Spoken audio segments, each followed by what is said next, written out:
तो साथियों, IAS PCS warriors में स्वागत करते हैं। मुझे पता है कि कोई भी न्यूज़ आता है तो आप लोग मेरा वेट करते हैं, क्योंकि जो चीज़ें होती है बैलेंस वे में ऑथेंटिक जो होता है चीज़ें मैं बताने की कोशिश करता हूँ।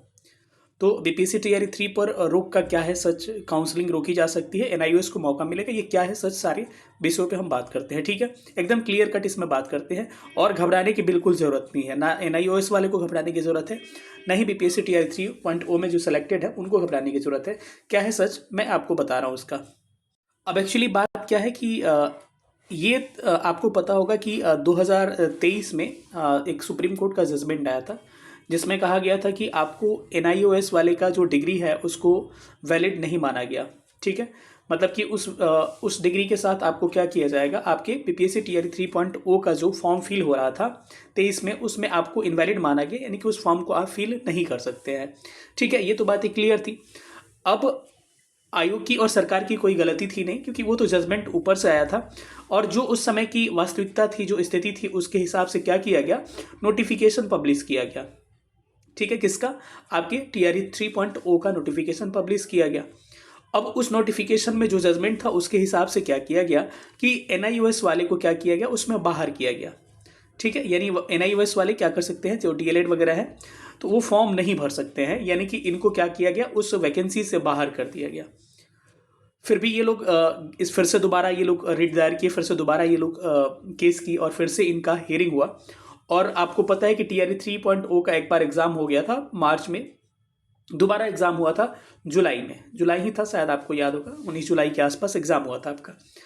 अब इस एग्जाम सारा चीज हो गया, लेकिन ये लोग का केस जो था चल रहा था सुप्रीम कोर्ट में, और 2024 में फिर से जजमेंट इसका आया और उस जजमेंट में ये कहा गया कि एनआईओएस की जो डिग्री है ना वो इनवैलिड नहीं है। यानी कि समकक्ष आप जो भी डिग्रियां लेते हैं, अगर एनआईओएस अदर जगह वैलिड है, लगभग मतलब इसमें वैलिड होना चाहिए। इन्होंने कहा, सिंपल सी बात है कि उन्होंने कहा कि ये डिग्री क्या है, इनवैलिड नहीं है। अर्थात इनवैलिड नहीं, यानी कि किसी भी वैकेंसीज में इनको मौका दिया जाएगा, चाहे कोई भी राज्य सरकार हो या फिर कोई भी वैकेंसीज आती है, तो जैसे नॉर्मल डीएलएड या बीएड समकक्ष काम करते हैं, तो वैसे एनआईओएस भी काम करेगा। इतनी बातें क्लियर हो गई।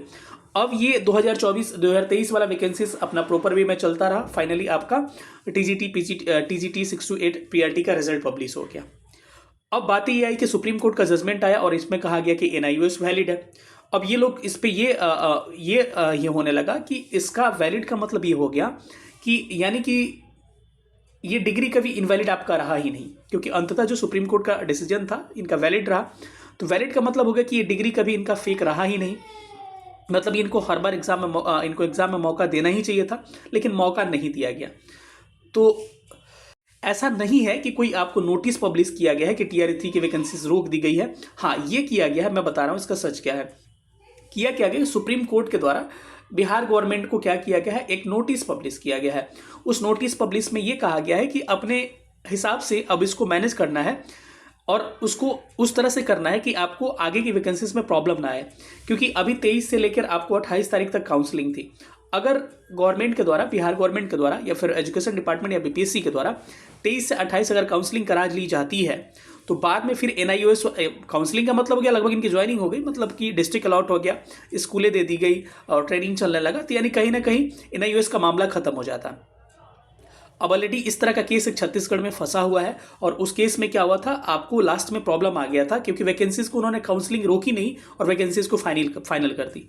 लेकिन यहाँ हमको लग रहा है कि यहाँ बिहार गवर्नमेंट के द्वारा एक अच्छा काम किया जा रहा है कि अभी इस काउंसलिंग को हमको लग रहा है कि थोड़ा सा होल्ड किया जाएगा। नोटिस भी हम नोटिस नहीं, मतलब न्यूज़ भी जो हम लोगों को मिल रही है कि आपकी जो 23 से 28 तक काउंसलिंग होने वाली थी, वो काउंसलिंग को अभी फिलहाल में रोकी जा सकती है और इस काउंसलिंग को थोड़ा सा बढ़ाया जा सकता है। अब इस निर्णय पे लेने के लिए क्या एनआईओएस को क्या किया जाए इसमें, ठीक है, तो इनके विवेक पे था ये चीज़ें, क्योंकि सुप्रीम कोर्ट से डिसीजन आ चुका है, तो क्या इसी में इंक्लूड किया जाए इनको। तो अब आपको टीआरई 3.0 को घबराने की जरूरत नहीं है। अब कई लोग घबरा चुके हैं टीआरई 3.0 वाले कि अब दोबारा मेरा एग्जाम होगा, फिर से दोबारा पब्लिश हो गया, किस्मत खराब है, ऐसा वैसा बिल्कुल घबराने की जरूरत नहीं है। जो चीजें रहती है मैं एकदम क्लियर कट बताता हूं कि आपको इसमें 0.009%, 0.01% का भी कोई रिस्क आपको नहीं है। हाँ, बस एक नुकसान हो सकता है कि आपकी जो ज्वाइनिंग है ना, वो ज्वाइनिंग हो सकता है कि 1 महीना 15-20 दिन, 1 महीना 1.5 महीना लेट हो सकती है। अब इसका मतलब ये नहीं हुआ कि आपकी वैकेंसीज फंस जाएगी या फिर आपकी थोड़ा सा लेट हो सकती है, या फिर किसी तरह अगर इनको बाद में कहा गया कि इनको लिया जाएगा तो हो सकता है कि इनका एग्जाम जैसे कंडक्ट करवा के जल्दी जल्दी इसमें इंक्लूड कर दिया जाए। तो ऐसा नहीं है कि जिनका हो गया है लेकिन ये भी कम उम्मीद लग रहा है, हमको लग रहा है कि इसमें इनको इंक्लूड नहीं किया जाएगा, लास्ट निर्णय यही होगा। ये कोई नोटिस नहीं आया है, बस सुप्रीम कोर्ट द्वारा राज्य सरकार को निर्देश दिया गया है, ठीक है, कि अपने इस किस हिसाब से मैनेज होगा आप इसको हमको बताइए। और काउंसलिंग को इसीलिए लास्ट तक रोका गया है कि कुछ लास्ट फैसला इस पे क्या आता है, तो काउंसलिंग को थोड़ा सा होल्ड करने की बातें चल रही है। तो इसमें अगर काउंसलिंग होल्ड की जाती है तो इसमें बिहार सरकार की हम कह सकते हैं कि चालाकी होगी और अच्छा बात होगा, क्योंकि ज्वाइनिंग के बाद से थोड़ा सा समस्या इसमें आ सकता है। तो इसीलिए हो सकता है कि काउंसलिंग आपका 8-10 दिन लेट हो, 4-5 दिन लेट हो, जो भी इस पर लास्ट निर्णय होगा उसके बाद से फैसला होगा। तो घबराने की आपको बिल्कुल जरूरत नहीं, आपका रिजल्ट हुआ है, आप ज्वाइनिंग करेंगे, हो सकता है ज्वाइनिंग 10 दिन बाद हो, पहले हो, इसमें आपको बिल्कुल परेशानी होने वाली नहीं है।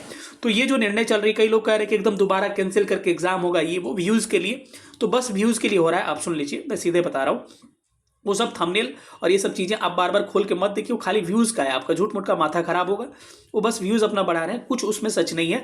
बस ये है कि आपका काउंसलिंग थोड़ा सा होल्ड किया जा रहा है और ये निर्णय गवर्नमेंट पे है, आप उस पर छोड़िए। बीपीएससी अपना मिलकर इस पर अपना संवाद करेगा और जो होगा वो करेगा। लेकिन आपका जो रिजल्ट हुआ है, आपका जो सब कुछ हो चुका है, उसमें आपको बिल्कुल प्रॉब्लम नहीं होने वाली है। और आपको पीजीटी का रिजल्ट फिर से पब्लिश किया ही जा रहा है, कोई दिक्कत नहीं है। पीजीटी का रिजल्ट जो है 27 से लेकर 29 तक के बीच में आपको पब्लिश किया जाएगा।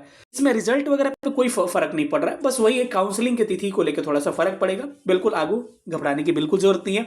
कई लोग थंबनेल लगा रहे कि TRE-3 रद्द हो गया, TRE-3 पे रोक लग गया, TRE-3 वाले का सबका फिर से दोबारा होगा एग्जाम, तो बेचारा जिनका नहीं निकला वो भी खुश हो गए कि फिर दोबारा देने को मिलेगा। बिल्कुल नहीं, अब TRE-4 पे फोकस करिए।